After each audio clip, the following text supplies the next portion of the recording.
তুমি কি উইন্ডোজ প্রোডাকশনের কিছু মুভি দেখেছো?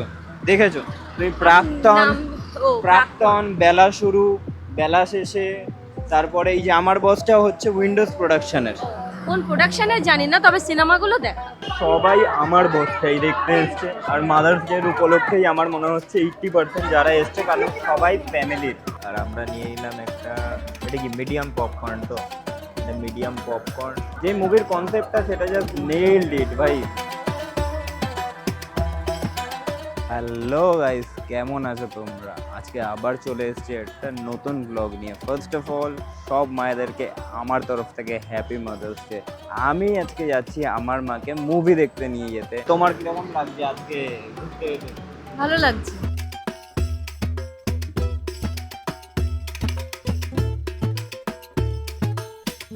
আচ্ছা, তুমি কি জানো আজকে আমরা কোথায় যাচ্ছি? না, আমি জানি না কোথায় কি আমায় নিয়ে যাচ্ছে। তো সারপ্রাইজটা হচ্ছে এটাই যে আজকে আমরা যাচ্ছি নর্থ কলকাতার মধ্যে সব থেকে ওল্ডেস্ট বলতে পারো আর ফেমাস একটা থিয়েটার হলে, সেটা হচ্ছে বিনোদিনী থিয়েটার, যেটাকে আরেক ভাষায় স্টার থিয়েটারও বলা যেতে পারে। ওটা সব থেকে ওল্ডেস্ট আর ফেমাসের মধ্যে একটা থিয়েটার পড়ে। আর আমি এসএসআর ছাড়া আজকে এটা ট্রাই করছি এই জন্যই যে নর্থ কলকাতার একটু অথেন্টিসিটি আর এটা ভালো সিনেমা হল দেখানোই যায়, তাই না?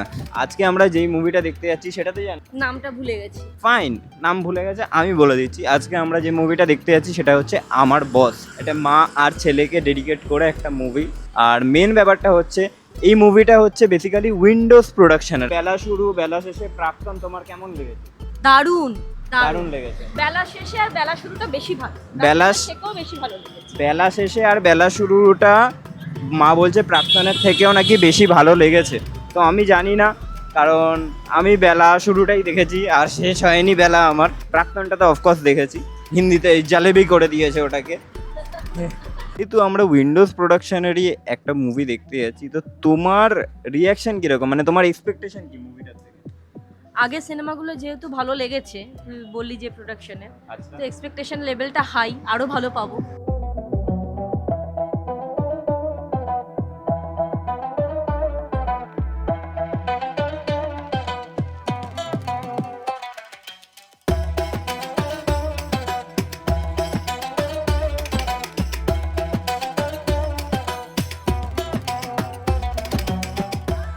এখন হয়ে গেছে ইন্টারভেল, এখনো অবধি মুভিটা খুবই ভালো চলছে, ফান পার্ট অবধি চলছে, জানি না এবার কি হবে।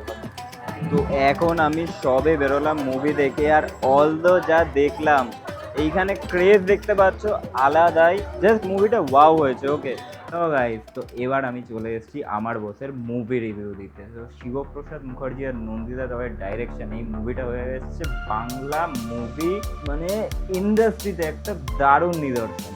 ওকে, ফার্স্ট অফ অল দিস, এই মুভিটা তোমরা নিজের ফ্যামিলির সাথে তো অবশ্যই দেখতেই যাবে, কারণ আজকে আমি যে হলে গিয়ে সার্কামস্ট্যান্সেসগুলো দেখলাম, সবাই নিজের বাবা মার সাথে মুভিটা দেখতে গেছে। আর আমি সাজেস্ট করবো তোমাদেরকে, প্লিজ এই মুভিটা নিজেদের ফ্যামিলির লোকের সাথে গিয়ে দেখে এসো। তো শিবপ্রসাদ মুখার্জি আর রাখি গুলজারের অভিনয় নিয়ে আমি কী বা বলবো, টপ ক্লাস অভিনয় করেছে। আর স্পেশাল কিছু ক্যারেক্টার যেগুলো আমার ভালো লেগেছে, সৌরাসিনী মিত্র ভাই ভালো লাগবে, সাবিত্রী চট্টোপাধ্যায়ের অবশ্যই কথা এখানে উল্লেখ করতেই হবে। আর আমাদের তো কাঞ্চনদা আছে, যেইখানেই যেরকমভাবে অ্যাক্টিং করে, এইখানেও একটা তামিলিয়ানের অ্যাক্টিং করেছিল সে, যে কলকাতায় এসে জব করছে, সেইখানেও সে জাস্ট পাঠিয়ে দিয়েছে। মুভির ক্যারেক্টার হিসাবে শিবপ্রসাদ মুখার্জির ওয়াইফ যে শ্রাবন্তী চ্যাটার্জিকে একটা বিশেষ ভূমিকায় অ্যাক্টিং করতে দেখা গেছে, এবং তার অ্যাক্টিংও ছিল খুবই দুর্দান্ত। বেসিক্যালি বলতে গেলে সব কাস্টে যারা যারা অ্যাক্টিং করেছে তারা করেছে দারুণ। আর বেসিক্যালি যারা ওয়েব সিরিজ দেখো বা কিছু, তারা তো গৌরব চ্যাটার্জিকে চিনবেই। তো চরিত্রহীন যারা দেখেছো, এটা খুবই ভালো, আবার কারো খারাপও লাগতে পারে, কিন্তু খুবই একটা ট্রেন্ডিং ওয়েব সিরিজ হয়েছে। তো গৌরব চ্যাটার্জিরা এখানে অভিনয় ছিল খুবই ভালো। তো at the end it's a very good movie and it has a very very happy ending. You must watch this. তো মুভির অল ওভার কাস্ট যারা যারা অ্যাক্টিং করেছে, তারা তো নিজেদের জায়গায় ভাই খুবই কামফুলি এবং খুবই দারুণ অভিনয় করেছে ভাই। আমি জাস্ট এটাই বলবো, প্রত্যেকটা বেঙ্গলি ক্যারেক্টার যাদের যাদের নেওয়া হয়েছে দারুণ অভিনয় করেছে। আর মুভির মিউজিকও খুবই ভালো ছিল। ওভারঅল অ্যাস্থেটিক আর কালার খুবই ভালো, একটুও কখনো মনে হয়নি যে একটু ওল্ড এজ লাগছে বা কিছু। পুরোপুরি হইচইতে যেরকমভাবে এখন নিউ জেনারেশনের ওয়েব সিরিজগুলো এনেছে, কালার প্রোডাকশন, পিকচার প্রোডাকশন একদম ডিটো সেম রেখেছে। আমি হয়তো বলতে পারতাম তোমাদেরকে একটু আলাদা রেখেছে বা কিছু, কিন্তু পুরো ডিটো সেম রেখেছে। ওই জন্যই পুরো মুভিটা ফান টু ওয়াচ, তোমরা গিয়ে দেখে আসতে পারো। আর আজকে তোমাদের ভিডিওটা কেমন লাগলো আমাকে অবশ্যই কমেন্টে জানিও। সব মায়েদেরকে আমার তরফ থেকে হ্যাপি মাদার্স ডে। ভিডিওটা ভালো লাগলে লাইক করো, সাবস্ক্রাইব টু আওয়ার চ্যানেল তেলেনা পোতা। দেখা হচ্ছে তোমাদের সাথে খুব তাড়াতাড়ি নতুন কোনো ব্লগে, শর্টসে ও লং ফর্মের কোনো ভিডিওতে। আজকের জন্য টাটা।